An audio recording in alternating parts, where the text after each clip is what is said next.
podríamos decirle, ¿qué sigue después de lo que experimentamos con el tema de experimentar lo sobrenatural de Dios?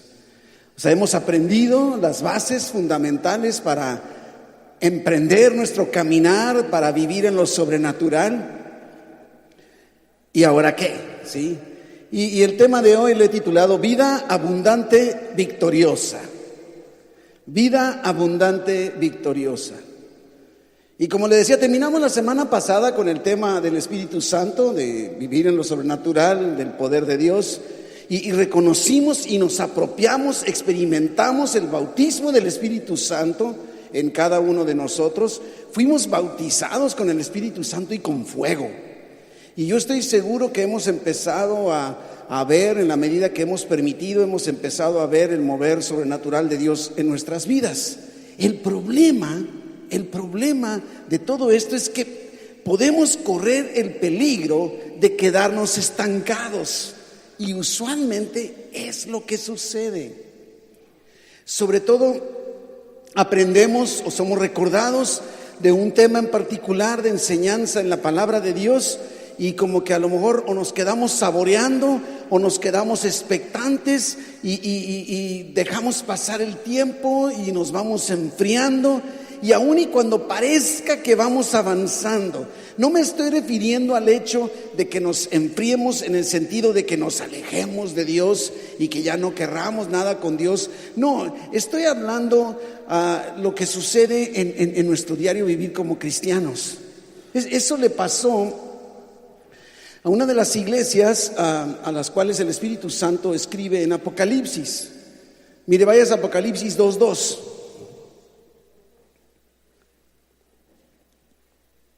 Y dice la palabra de Dios así. Dice: yo conozco tus obras. Observa lo que está aquí diciendo. Está hablando a cristianos, le está hablando a una iglesia.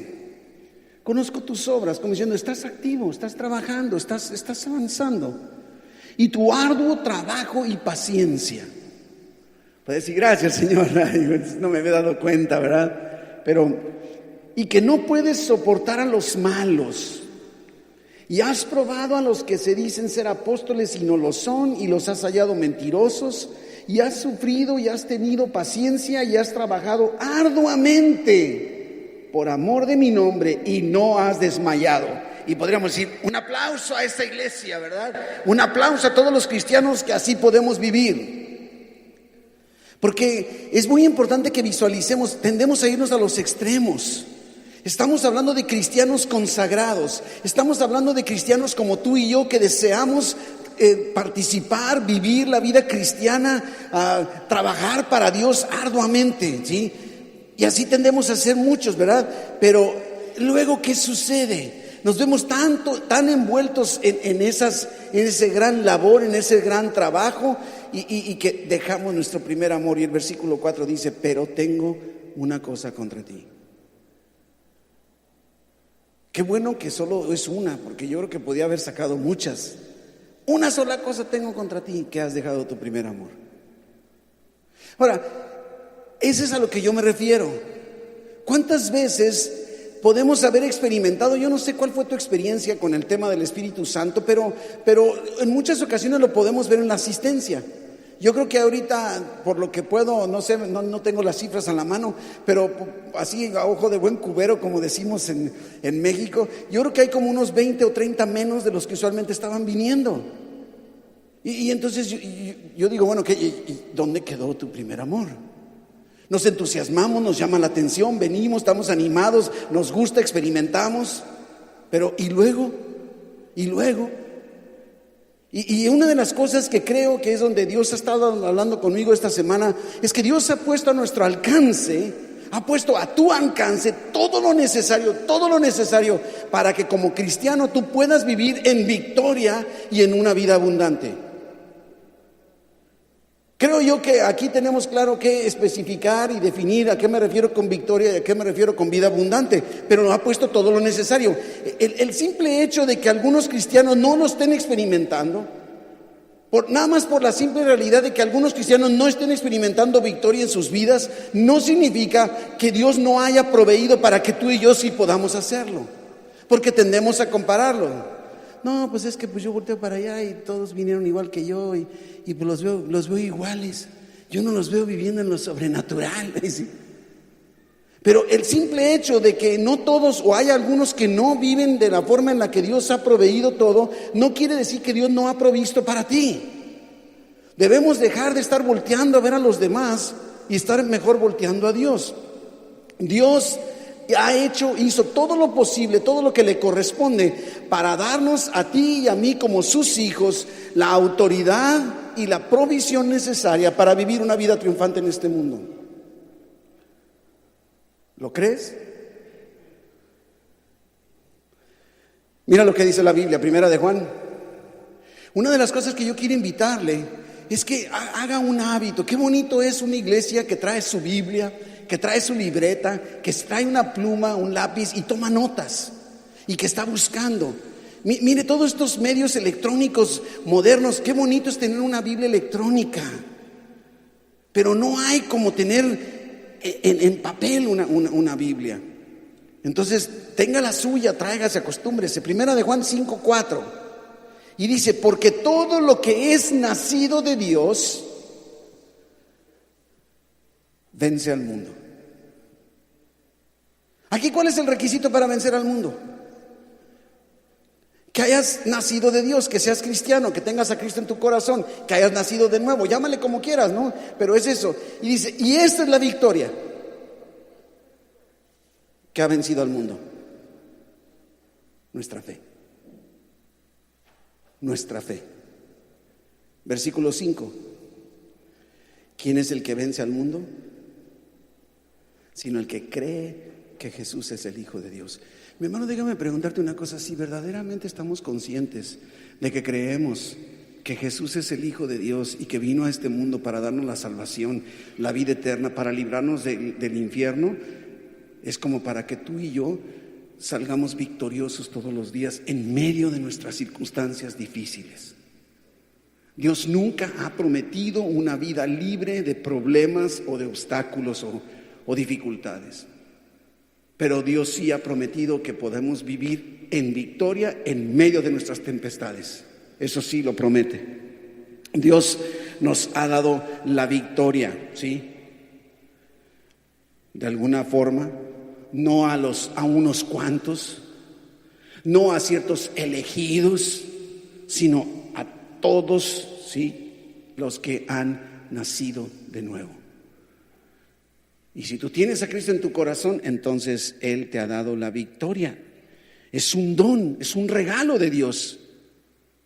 Y así como nos apropiamos, de la salvación, y que no pudimos ganar la salvación, no la merecimos, también igual la victoria la recibimos por fe, creyendo. Y por eso dice el pasaje que estamos leyendo, que la victoria está en nuestra fe. En nuestra fe. Debemos creer, recibir, confesar y actuar en victoria. Porque si no, nos vamos a quedar nada más en lo teórico de todo lo que ya aprendimos. Y tenemos que seguir avanzando. Primera de Corintios 15:57. Mas gracias sean dadas a Dios. Mire lo que dice, que nos da la victoria por medio de nuestro Señor Jesucristo. O sea, una de las cosas que entonces vemos es que la victoria es un regalo de Dios a los creyentes, a sus hijos. Y esa victoria no puede ir separada de Jesucristo. ¿Estamos siendo claros? No podemos experimentar una victoria sin Cristo. Aquí esto está bien claro, está diciendo, nos da la victoria por medio de nuestro Señor Jesucristo. Y así como nuestro Señor Jesucristo fue quien nos bautizó con Espíritu Santo y con fuego, la victoria nos la da Jesucristo. Tenemos que llegar a este nivel de comprensión. Dios nos ha dado la victoria sobre el diablo, sobre el pecado, sobre la enfermedad, sobre el temor.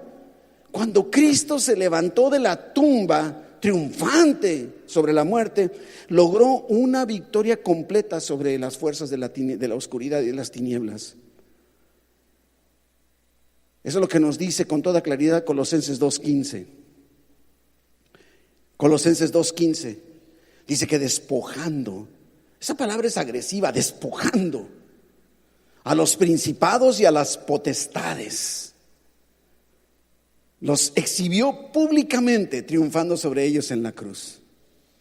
Y lo hizo por ti, y lo hizo por mí, lo hizo por nosotros. Todos como seres humanos, toda la humanidad necesitábamos esa victoria. Y Dios sabía que esa victoria era necesaria. Por eso es que, como nos dice Filipenses 2:7 nos dice que Jesús se despojó a sí mismo, tomando forma de siervo, hecho semejante a los hombres. Vino y tomó forma de un ser humano, nació, ¿se acuerda? Dios encarnado, Dios con nosotros, se hizo como nosotros, nuestro sustituto. Entonces su victoria es en Cristo, nuestra victoria. Nuestra victoria. Segunda de Corintios 2:14. Ahora se quedó dormidita mi fan, ¿verdad? Número 1. Termina la reunión de los miércoles y viene conmigo y me lee todo lo que estuvo tomando nota, pero ahora se le quedó dormidita. Bueno, ahí que el Espíritu Santo le hable ahí dormida. Segunda de Corintios 2:14. Dice: mas a Dios gracias, el cual nos lleva, mire, siempre en triunfo en Cristo Jesús. Y por medio de nosotros manifiesta en todo lugar el olor de su conocimiento. Mire, necesitamos entender esta dinámica, porque vivimos en uno de dos extremos. O pensamos acá, no, pues ya, así ni modo, así me tocó vivir. Y pues oye, esos otros cristianos muy entusiastas y todo les sale bien, pero pues a mí no. O el otro es irnos al extremo de casi yo todo lo puedo por mí mismo, porque ya me dio Dios todo y me olvido de Dios. Y aquí está siendo bien claro la palabra de Dios, en el sentido, es Dios quien nos lleva siempre en triunfo en Cristo. ¿Se fija? No podemos separar. Y entonces, ahora sí, ese triunfo, por medio de nosotros, los demás pueden ver. Y aquí lo utiliza como un olor de su conocimiento, o sea, un testimonio, una probadita de nuestro Dios. Y dice: a todo lugar. No es nada más los domingos ni los miércoles aquí. Yo les felicito por estar en domingo y estar en miércoles fieles aquí, pero esto no es toda la vida cristiana. Dice: en todo lugar. Triunfar en Cristo, mi hermano, mis hermanos, no es una experiencia ocasional o esporádica. Uy, ¿viste? Hoy triunfé. No es esporádica, no es de vez en cuando. Dios ha hecho todo para que tú y yo siempre seamos triunfantes en Él, sin importar lo que nos suceda. Porque Dios nunca cambia. Inclusive lo que nos dice Pablo en la carta a los Romanos 8:37. Fíjese cómo Pablo lleva un superlativo. No nada más habla acerca de la victoria, no nada más habla de triunfo, no solo habla de haber vencido. Dice: antes en todas estas cosas somos más que vencedores por medio de aquel que nos amó. Estamos hablando de una victoria superlativa. Esto es increíble. No solo vencedores, sino más que vencedores. Más que vencedores. Sobre cada obstáculo, sobre cada problema, sobre cada montaña, sobre cada adversidad, cualquier cosa que el enemigo aviente en tu contra, Dios ya te ha hecho más que vencedor. No quiere decir que no van a venir los problemas. Quiere decir que en Cristo te ha dado la victoria, ¿sí? Observemos que dice que es por medio de Él que podemos ser más que vencedores. Sin Cristo, por eso Cristo lo dijo: sin mí nada puedes hacer. Nada puedes hacer. Yo me pregunto, ¿el día de hoy te levantaste con la conciencia que necesitabas a Jesucristo para enfrentar todo lo que te vino durante el día? ¿O te acordaste cuando ya vino? Ay, por cierto, Jesús. Sí. Como dice también ese dicho mexicano, ¿no? Hay algunos que viven con el Jesús en la boca. ¿Se ha fijado? Tendemos a olvidarnos. Mientras las cosas no estén muy difíciles, no somos movidos a experimentar la necesidad que tenemos de Cristo. Pero somos más que vencedores hasta en los más pequeños detalles. Aún en las cosas que tú digas, este es pan comido, de todas maneras necesitas a Jesús. No podemos experimentar tú y yo ninguna victoria sin una unión vital con nuestro Señor Jesucristo. No se puede.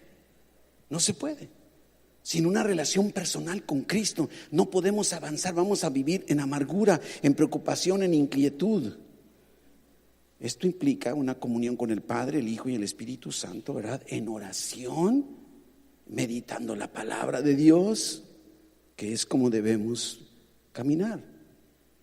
Ahora, el apóstol Pablo era tan humano como lo somos tú y yo. Y una de las razones, estoy convencido, por las cuales Pablo pudo lograr todo lo que logró, fue su comprensión de esta realidad. Debemos dejar de vivir haciéndonos los mártires, los acomplejados o los pesimistas. No me esté copiando a mí. Pablo sabía que tenía la habilidad de Dios dentro de él. Había algo aquí. No se jactó de su propia fuerza ni de su propio poder, sino en la habilidad de Dios que estaba dentro de él. Pablo descubrió que la verdadera humildad significa una dependencia total, absoluta, continua, constante en Dios y para todo. Tenemos que creer esta realidad. Pablo creía firmemente la palabra que le había sido revelada y sabe que actuó sobre ella. Y tú y yo estuvimos por varios miércoles escuchando la palabra de Dios con respecto a lo que nos ha sido dado con el Espíritu Santo, y tenemos que empezar, y esta es la intención de esta noche, que caminemos agarrando la palabra que ya escuchamos, o si no estuvimos, que agarremos la palabra y empecemos a caminar sobre lo que la palabra nos dice. Porque si no, estamos así, pues Dios, tú me dijiste que iba a vivir lo sobrenatural, y pues no, aquí estoy sentado durmiendo todo el día y no pasa nada. ¿Sí? Necesitamos empezar a caminar, ¿sí? Y es por eso que Pablo pudo decir ese famoso pasaje de Filipenses 4:13, todo lo puedo en Cristo que me fortalece. Todo lo puedo. Ahora, este pasaje, algunos tristemente lo han enchuecado. Y dicen, no, yo todo lo puedo, entonces yo puedo hacer, y así como si fueran superhéroes, supermanes. Pablo no está diciendo eso. Pablo está diciendo, he pasado por problemas, por dolores, por dificultades, por persecución, por tantas cosas, pero todo lo puedo en Cristo que me fortalece. Esto es bien importante. Esto no es una garantía ni una promesa de Dios para que vayamos a vivir sin ninguna circunstancias adversas. Está diciendo que venga lo que venga, aún la situación más difícil que pueda venir a nuestras vidas, todo lo puedo en Cristo que me fortalece. Puedo soportar el insulto, todo lo puedo en Cristo que me fortalece.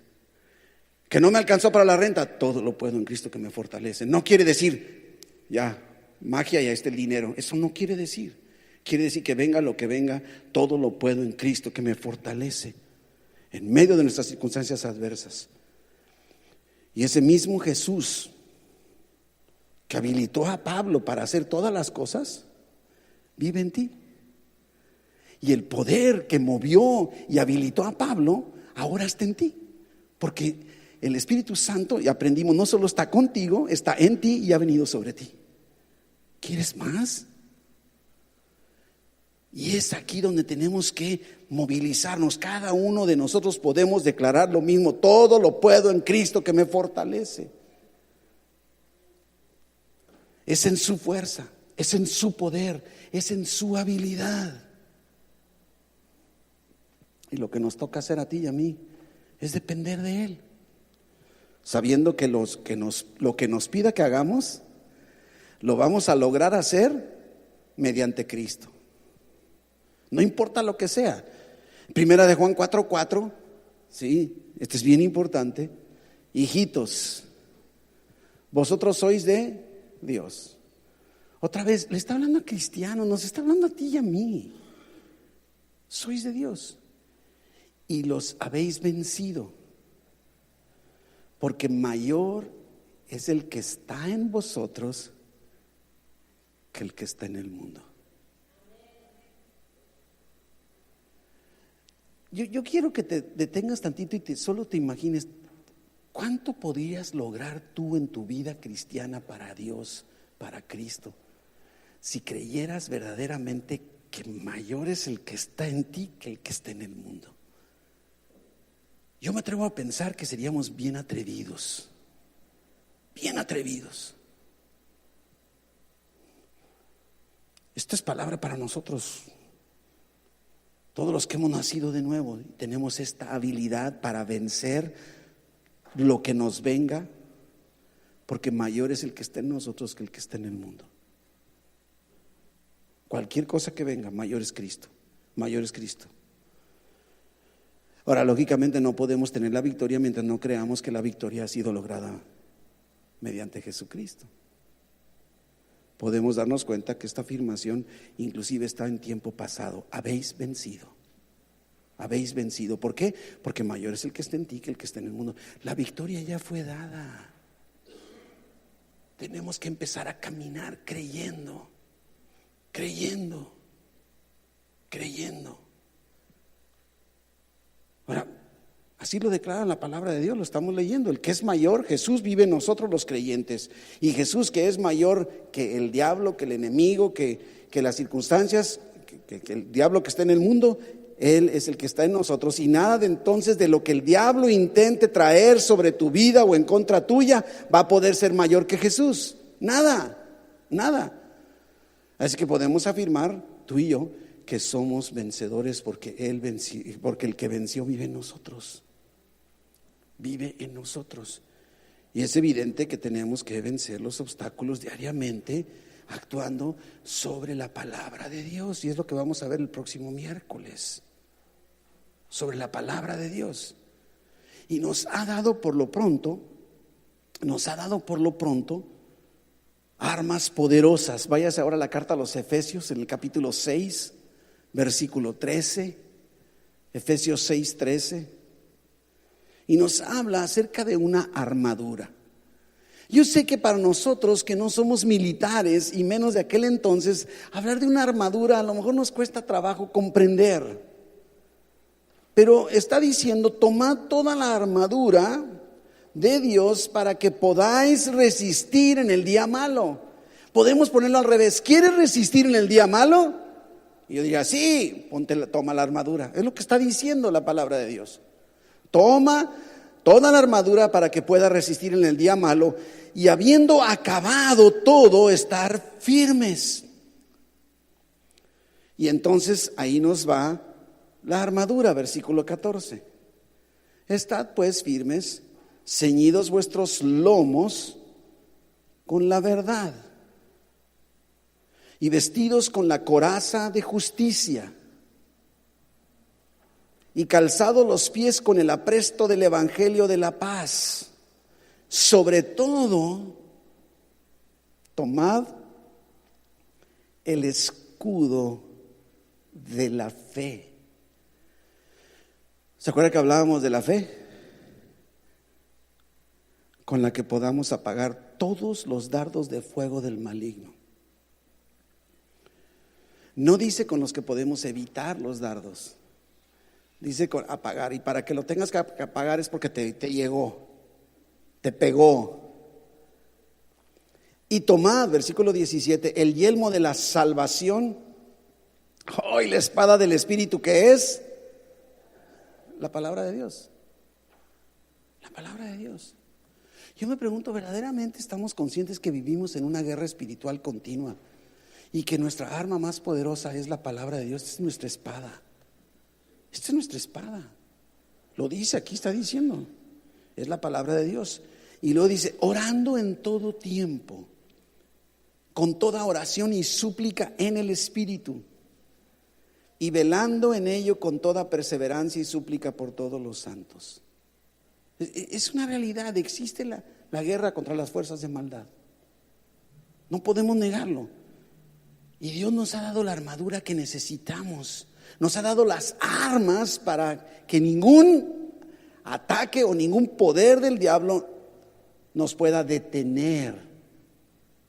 A ti y a mí nos corresponde obedecer y ponernos la armadura. Inclusive el versículo 11, si te regresas ahí en Efesios 6, versículo 11 dice: vístete de toda la armadura de Dios para que puedas estar firme contra las acechanzas del diablo. No dice para que evites las acechanzas del diablo. Yo quiero que nos quede bien claro esto, porque hay una doctrina de la prosperidad y del triunfo continuo y que nada te va a suceder, y que eso no es bíblico. Está aquí, está diciendo que tú puedas estar firme contra las acechanzas, porque van a llegar, y para que tú puedas estar firme, no dice para que las evites. Es más, ¿se acuerdan lo que Jesucristo le dijo en Mateo 16, cuando le pregunta a sus discípulos: ¿ustedes quiénes dicen que soy yo? Y Pedro dice: tú eres el Cristo, el Hijo del Dios viviente. ¿Se acuerda? Y Jesús lo halaga y le dice: yo también te digo, dice Mateo 16, 18, que tú eres Pedro, y sobre esta roca edificaré mi iglesia. Y miren lo que dice, algo muy importante: y las puertas del Hades no prevalecerán contra ella. Ahora, fíjese que algo muy importante, porque dice que las puertas del infierno no van a poder prevalecer en contra de la iglesia de Jesucristo, pero no dice que las puertas de la iglesia son las que van a prevalecer contra el ataque del enemigo. Y yo quiero que comprendamos esta realidad, porque mire, yo no sé, sobre todo aquellos deportes como el fútbol americano, que no es mi deporte favorito, pero esos deportes no tienen una ofensiva y una defensiva, ¿sí?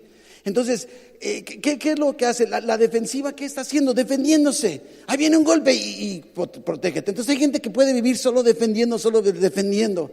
Pero la ofensiva es aquel que va hacia adelante, diríamos, a irrumpir en el terreno del enemigo. Y aquí está diciendo que las puertas del Hades, las puertas del infierno, no van a prevalecer contra la iglesia. Esto implica que los cristianos, porque la iglesia somos tú y yo, que la iglesia, nosotros vamos a salir a la ofensiva, y las puertas del infierno no pueden prevalecer contra la iglesia. Es lo que está diciendo. Segunda de Corintios, capítulo 10, versículo 4. Porque las armas de nuestra milicia no son carnales. Miren, necesitamos entender una realidad. No podemos y no debemos usar las armas del mundo para defendernos o para sostener nuestra integridad. No podemos usar los métodos humanos, carnales, naturales, para enfrentar la vida cristiana. Porque nuestras armas no son carnales. Debemos entender esta realidad, porque usualmente, mire, ¿qué es lo que usualmente sucede? Viene alguien y nos dice: ¿qué cree, pastor? ¿Sabe lo que estaba diciendo fulanito de usted? Y le pongo un ejemplo muy cotidiano. Yo sé que nadie habla mal de mí, digo, estoy inventando algo así muy remoto, ¿verdad?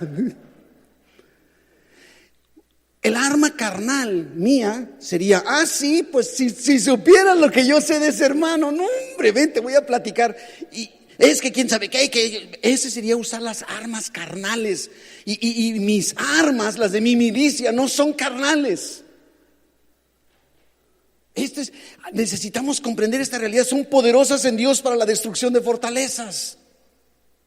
Para la destrucción de fortalezas, derribando argumentos y toda altivez que se levanta contra el conocimiento de Dios, y llevando cautivo todo pensamiento a la obediencia a Cristo.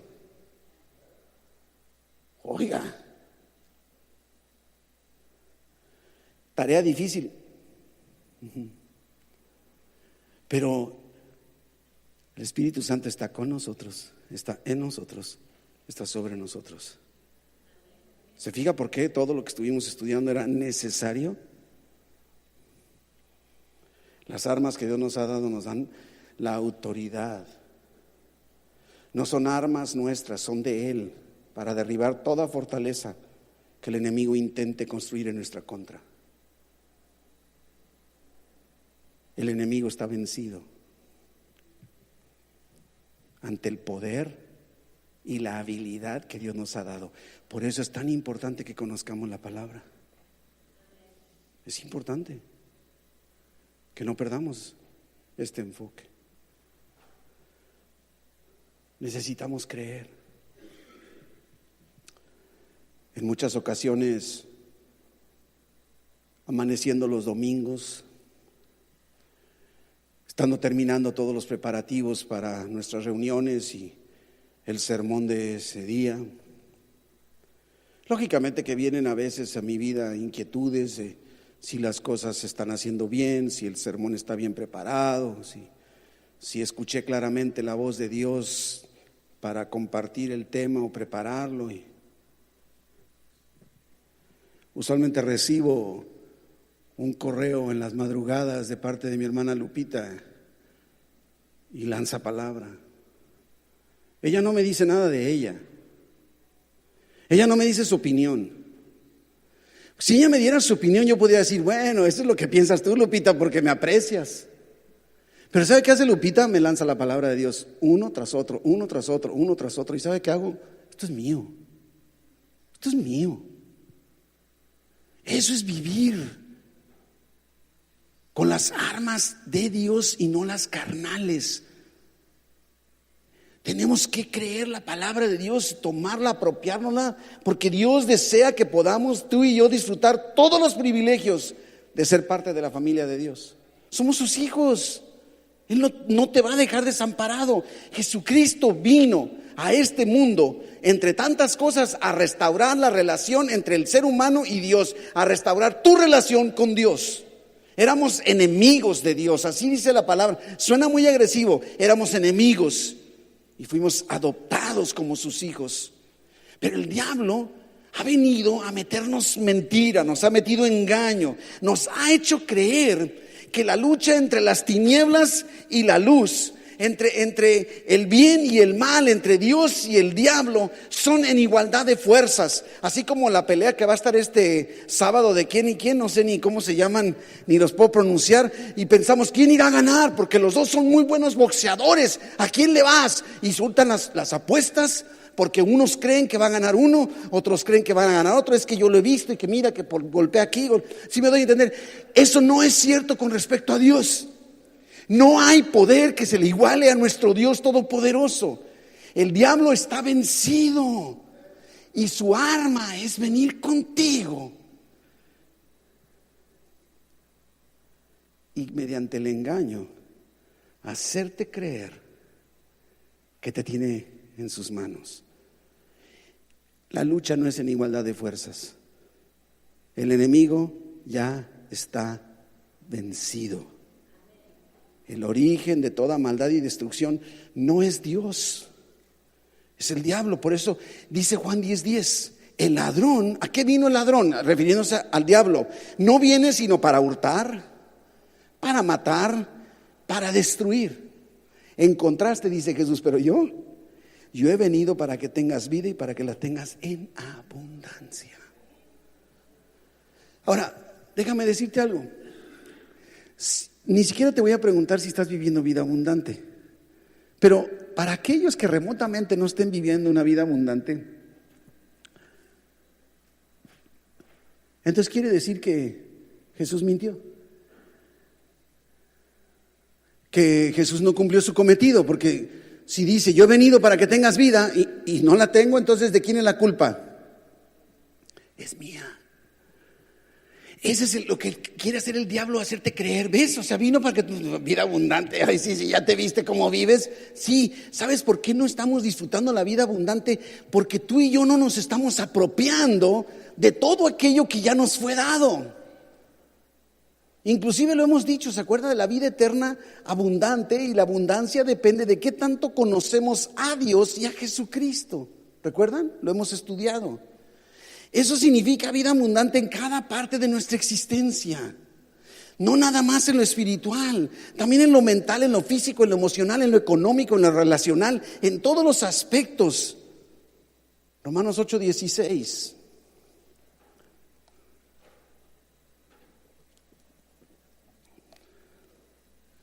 El Espíritu mismo da testimonio a nuestro espíritu de que somos hijos de Dios.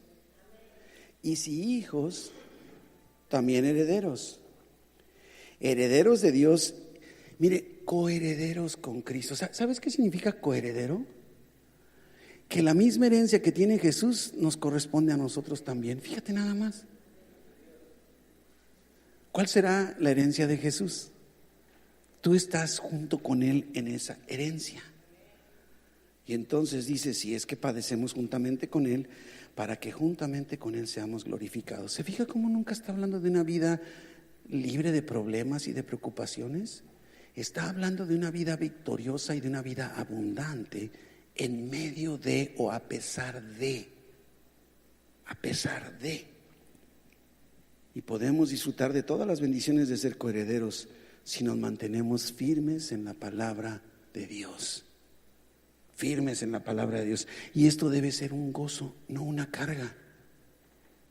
Tenemos que crear el hábito de meternos a la palabra de Dios, porque lo que nos está haciendo falta es blandir nuestra espada, usar la espada del Espíritu, que es la Biblia, es la palabra de Dios. Pero y no le falta filo a la espada, nada más que no la agarramos. Eso es lo que está pasando. No la tomamos. Y Él nos ha dado todas las cosas. ¿Se acuerda inclusive cómo nos dice Romanos 8:32? Que el que no escatimonia a su propio Hijo, sino que lo entregó por nosotros, ¿cómo no nos dará también con Él todas las cosas? Debemos dejar de pensar, sí, cierto, no te mereces las bendiciones de Dios, ni tú ni yo. No las hemos ganado, no. Pero si no escatimó lo más preciado suyo, que era su Hijo, ¿cómo no habría de darte cosas menores que Jesús? ¿Me doy a entender? Tenemos que llegar a este punto. Es su deseo darnos todo lo que necesitamos en esta vida. Nos ha bendecido, inclusive, ¿qué es lo que nos dice Efesios 1:3? Bendito sea el Dios y Padre de nuestro Señor Jesucristo, que nos bendijo. Observe el tiempo, no dice nos va a bendecir. Ya nos bendijo con toda bendición espiritual en los lugares celestiales en Cristo. Ahora, no está diciendo con todas las riquezas y el dinero y los carros y las casas. No, dice bendición espiritual. Toda. Dios ya nos ha bendecido con todas las bendiciones espirituales que tú y yo necesitamos para vivir en este mundo, en esta tierra. Esas bendiciones están disponibles, ya te las dio, ya están a tu alcance. El problema entonces está en nosotros. Está en nosotros. Hace rato estaba en oración y medio reclamándole a Dios, y traigo aquí varias cosas de una junta pero traigo aquí una hojita con un pensamiento y mi desesperación le preguntaba a Dios, y de repente no sé por qué sentí como si Dios me dijera: lee lo que traes ahí. Y me sorprendí porque dice: cada vez que yo estoy traduciendo, cada vez que estoy yo dispuesto a reconocer mi falta de capacidad y pedirle a Dios que me dé dirección en mi vida, lo va a hacer. Simple y sencillamente detente y pregúntale a Dios qué quiere que hagas. Se fija, nuestras armas son poderosas en Dios. Son poderosas en Dios. Pero como dice Santiago, dice: codicias y no tienes. Matas y ardes de envidia y no puedes alcanzar, combates y luchas, pero no tienes lo que deseas porque no pides. Y luego pides y no recibes porque pides mal para gastar en tus propios deleites. El punto está que tenemos que aprender a pedir. Yo entendía esto, o sea, solo detente y pregunta, Dios, ¿qué quieres que haga? Fíjese nada más. Tenemos que aprender a eso. No sabemos apropiarnos de lo que nos ha dado. Y la razón principal para pedir las bendiciones de Dios debe ser siempre para compartir a los demás, no para mi deleite, ¿sí? No para mi deleite. Cuando nuestras necesidades verdaderas están suplidas, vamos a tener abundancia para compartir con los que nos rodean. Tenemos que entender un principio de Dios. Dios te bendice para bendecir. Cuando Dios habló con Abraham, ¿qué le dijo? Te bendeciré y serás de bendición a los demás. ¿Sabías que para eso te está bendiciendo Dios? No es para que tú. Y Dios desea. Aquí hay una lucha muy fuerte. Hay algunas personas que piensan que no podemos afirmar que Dios desea lo mejor para nosotros. Y yo creo que el problema está en la definición de lo mejor. Dice ahí en la tercera carta de Juan, es un solo capítulo, entonces el versículo 2, dice: amado, yo deseo que tú seas prosperado en todas las cosas. ¿En cuántas cosas? ¿En cuántas? ¿Unas cuantas? Todas. Y que tengas, así como prospera tu alma. La verdad es que tristemente podremos ser cristianos fieles, como vimos al principio, sinceros cristianos, sin estar prosperando en todas las áreas de nuestra vida. Y ese no es el plan de Dios para nosotros.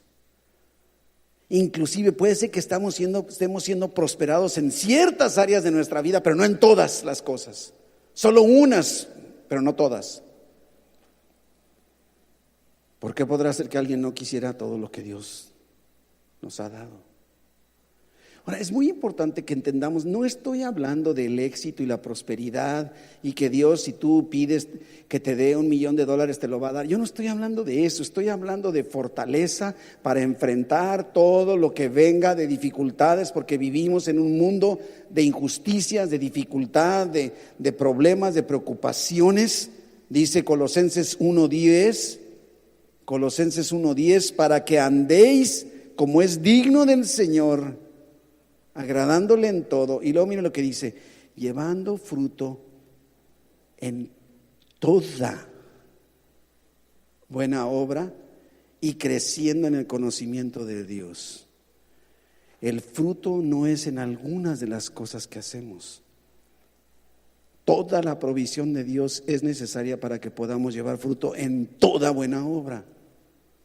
Todo lo que hagas, todo lo que hagas, todo lo que hagas. Claro, en lo primero que debemos prosperar es en nuestra espiritualidad. En lo espiritual es lo primero que debería suceder. Inclusive, mire lo que dice Romanos 8:2. Romanos 8:2. Dice: porque la ley del Espíritu de vida en Cristo Jesús me ha librado de la ley del pecado y de la muerte. A veces leemos tanto que nos perdemos como que si fuera muy difícil, pero todo tiene una sencillez. Aquí es donde usualmente no estamos dispuestos a pagar el precio. Mire, conforme nosotros vamos permitiendo, como dice aquí, que la ley del Espíritu de vida en Cristo comience a dirigir nuestro corazón, pero tenemos que permitirlo, ¿sí? Y esto tiene que ver con llenura del Espíritu Santo, que también ya aprendimos. Entonces es que podemos ir siendo liberados, aquí lo estamos viendo, de la ley del pecado y de la muerte. Pero queremos nosotros ser liberados de la ley del pecado y de la muerte, pero no queremos hacer nada. Pero conforme nosotros vayamos permitiendo que esa ley de Dios, de su Espíritu, nos vaya guiando, entonces vamos a ir siendo liberados de la ley del pecado, de la muerte, que nos tiene atados en lo mental, en lo físico, en lo espiritual y en lo económico.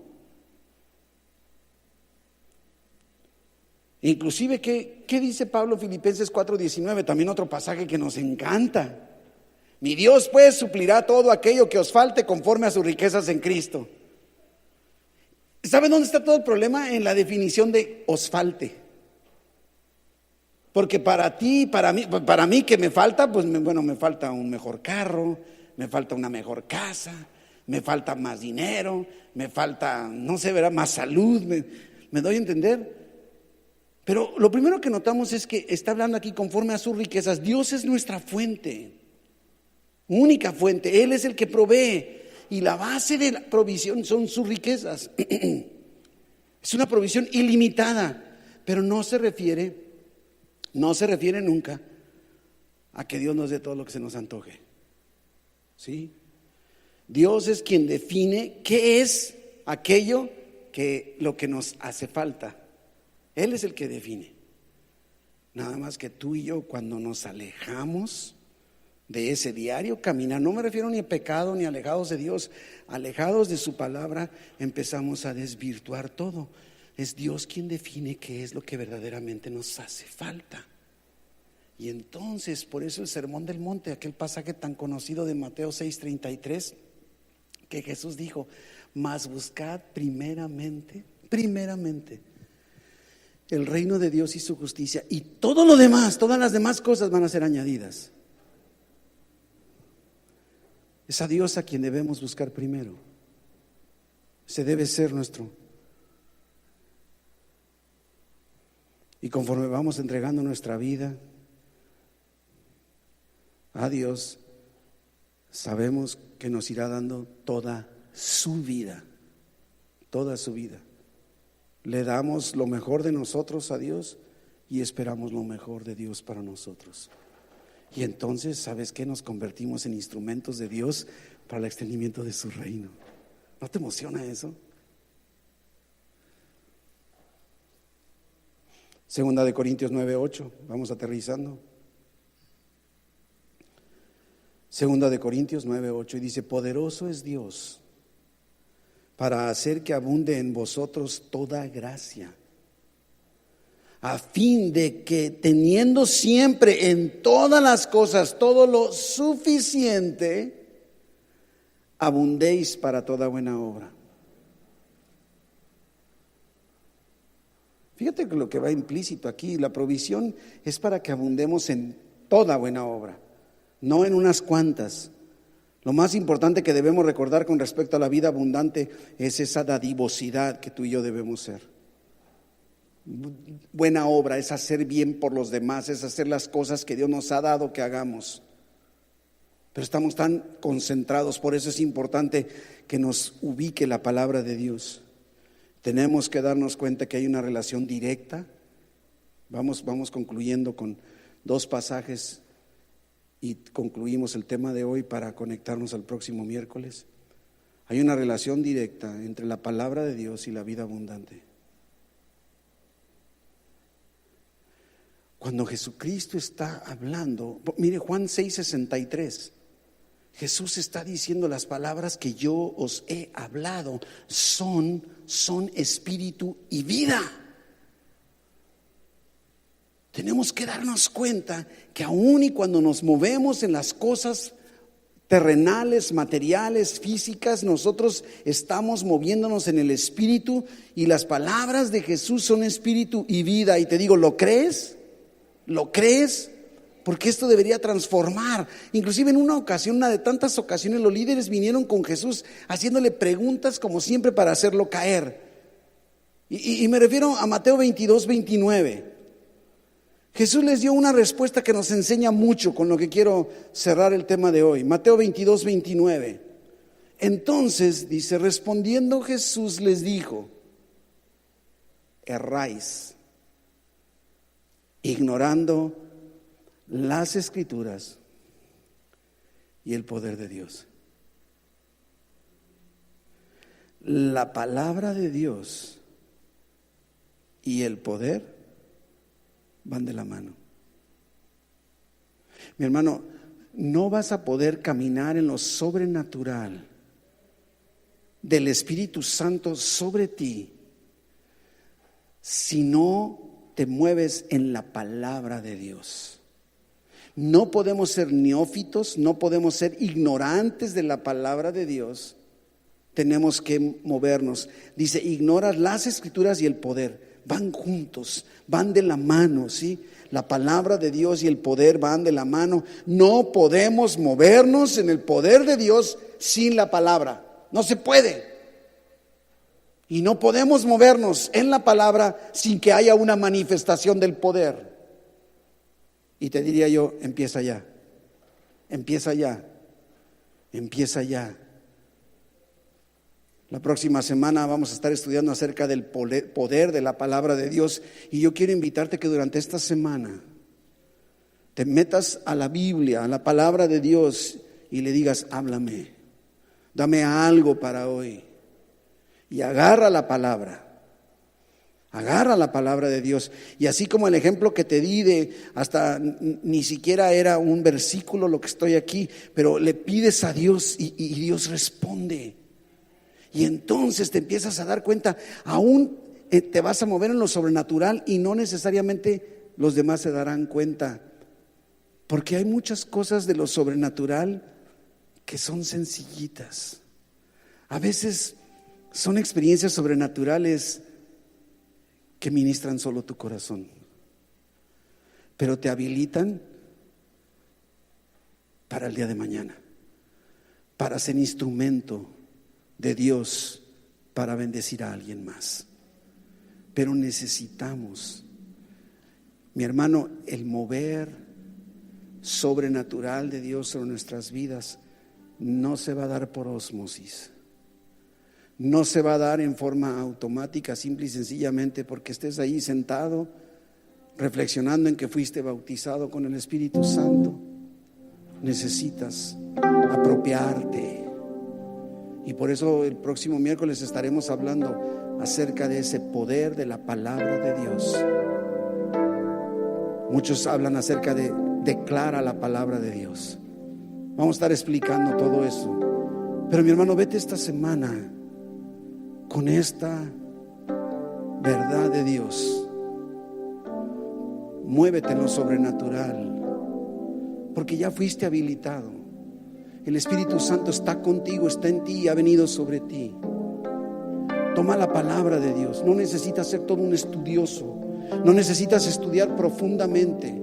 Yo te reto a que vayas poquito a poquito. Toma un salmo, toma un proverbio, pídele a Dios sabiduría, dirección, y te la va a dar. Padre bendito, te damos tantas gracias, Señor, porque te tenemos a ti, mi Dios, porque nos has dado tu palabra. Señor, y aquí estamos en esta noche.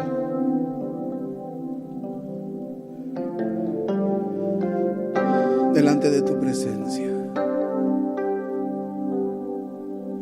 Mi hermano, si tú deseas esa sabiduría, ese poder, esa habilidad de Dios para enfrentar, lleno del Espíritu Santo, lo que estás enfrentando, levanta tus manos al cielo.